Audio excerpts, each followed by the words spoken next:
Hey guys, Charles Calloway here, 15 on the scene.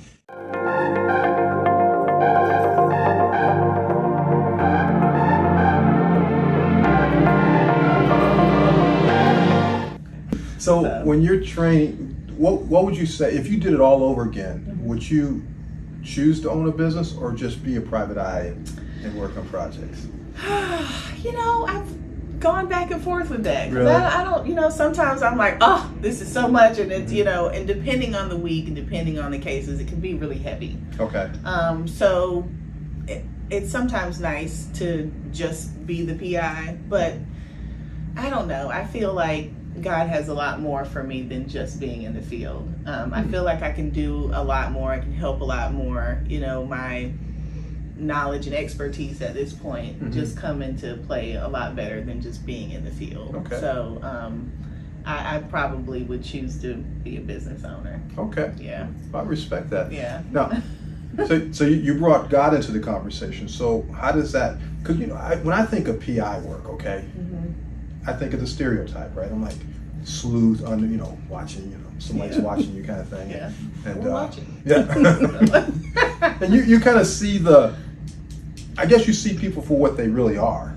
Right. And so it can really turn you cynical really quick, Yes. right? So how does that affect your faith in God? I mean, I'm hearing you saying, well, I think God has something different for me. How does that even work? It's interesting. I was having this conversation with a friend the other day.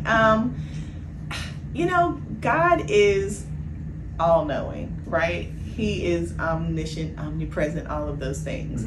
It's the people that choose whether they want to be in line or not. Okay. So I kind of just have to say, okay, these people have made this choice, and it's not my place to judge, right? Okay. And you can become a little cynical, but it also is more of just an awareness of how people are, if people are really real about what they're telling you, what they're doing. It's just kind of been, I don't know, I'm one of those, I'm kind of evangelical. I took one of those classes. And Evangelical? I'm an evangelical. Okay. So I'm one that likes to go into areas probably where most folks wouldn't go. Okay. And I would like to, spread my sunshine. Okay. And then, people come around. I mean, I have met so many different people, places that I would never expect to meet. Right? So I don't know. God is just always, and I just can't blame him for any of the craziness out here. Okay. That's just not, I couldn't live like that. I mean, I've lost my mother, I'm my only child. If I allowed all of that to just take over my life, I wouldn't be who I am. That's interesting. So you see your relationship with God as a positive force in what you're doing. Absolutely. And you see your work as a platform to reach others that otherwise maybe not have been reached. Okay. Right. All right. So Is that a good summary? Yeah. I was listening. Yeah, you did a good job.